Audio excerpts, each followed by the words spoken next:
Welcome back to Urban Traditionalists. Today we are going to make an omelet, or just really a scramble to be honest with you, with some of our dehydrated products. I have spinach here. Spinach will discolor a little bit when you dehydrate it. Most things do. It's not anything overly concerned to be worried about. You don't want to dehydrate spinach that is already discoloring fresh. You do want to dehydrate it as fresh and crisp as possible. We have peppers. These smell so amazing when you open up the jar. I can't even tell you. We also have mushrooms and onions, which always reminds me of popcorn, and then I want popcorn. We're going to heat up our oil here. You really don't want this to get too hot because what you're dealing with dry vegetables, so there's no moisture in here. And as soon as it hits that hot oil, it's just going to start to burn.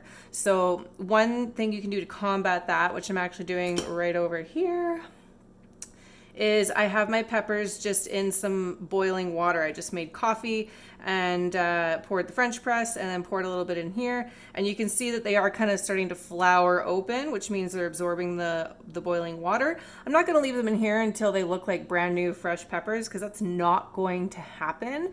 But I am trying to let them absorb some moisture so that when they hit the oil, they don't just burn. I'm not going to do that with the mushrooms, onions, or spinach because those I'm not going to really leave in the oil very long.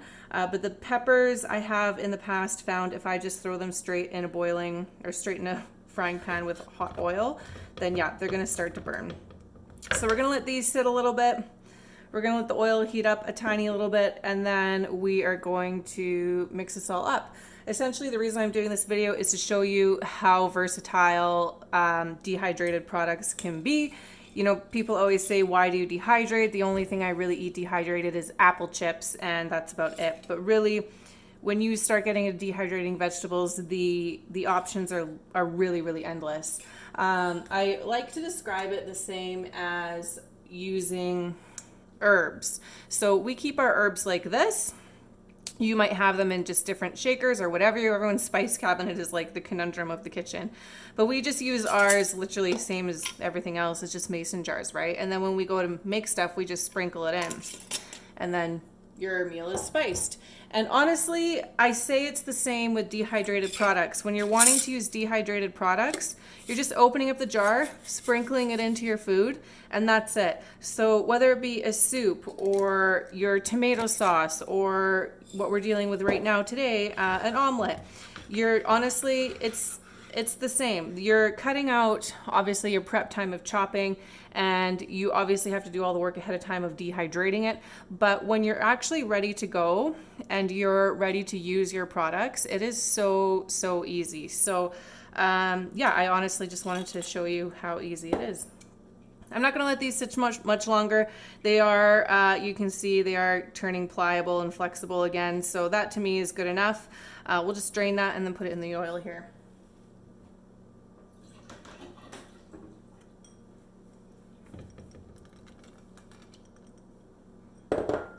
Again, when you're frying up dehydrated products, they will burn a little bit quicker. So you don't want your oil as hot. You don't want the product in there as long. This really is just to start to heat it up and get it a little bit of flavor going with the oil.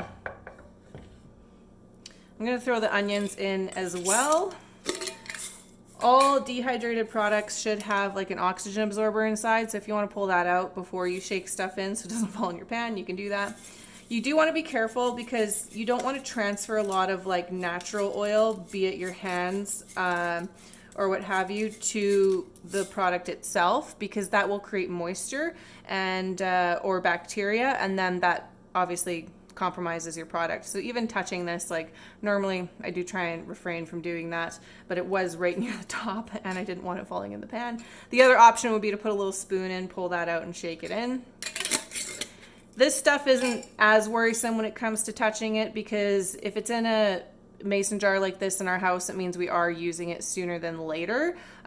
We store our dehydrated products in Mylar bags for the long term, and when I'm handling that, you know, whether it be putting it in the bag and what have you, I wear gloves so that my hands don't transfer oil over.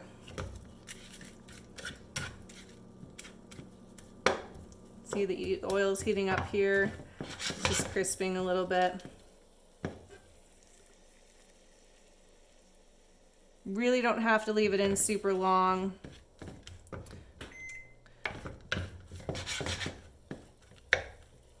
Mushrooms naturally carry a lot of water in them, so when you add them to something like this, normally it creates a lot of moisture. Obviously there's no moisture in here, so it's not going to create moisture. It's more going to absorb all of our moisture in there. And so you can add a little bit of extra oil or butter, or even, you know, if you wanted to add a tiny bit of water and actually steam everything first to let it absorb and then fry it, you could do that.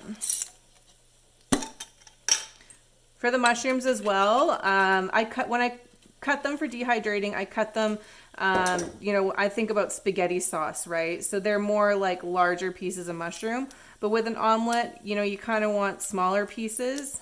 And you can see just how brittle these are.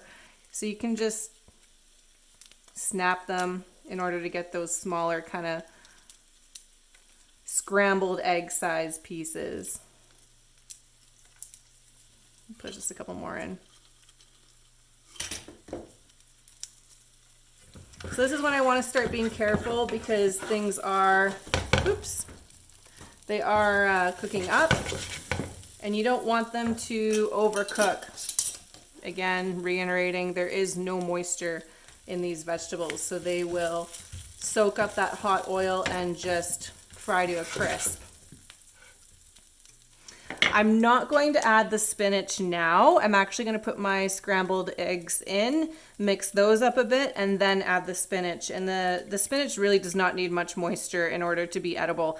Because obviously a lot of these, if you eat them straight out of the jar, they're going to be very crispy, they're going to be very chewy, and it's when you cook them that they kind of get that texture back. I'm honestly not even going to leave it in there much longer than this. You can see the mushrooms are starting to absorb that moisture. You can see a little bit of white in the middle where it's still quite dry, and then the outer rims are soaking up that oil. I've got this on about a medium to high heat. If I was doing fresh veggies, I would like sear this, but that's not what we're doing today. We're just gonna add our scrambled eggs. These are actually from our neighbors next door.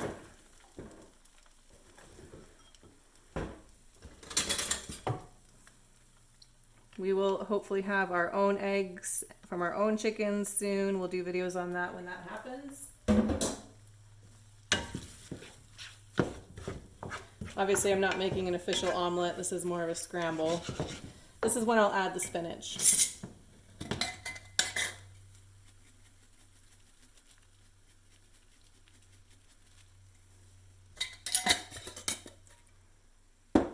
And also just maybe salt and pepper it at this point too.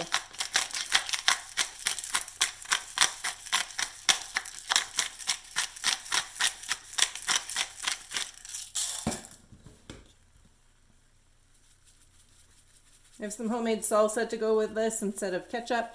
I also have the rose hip sauce, which is meant to be a bit of a natural ketchup. Maybe I'll try a little bit of that on the eggs as well.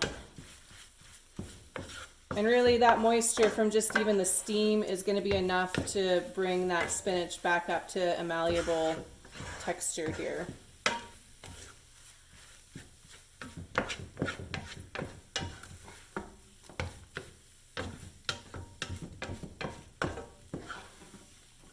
We're just making scrambled eggs. It's not that complicated.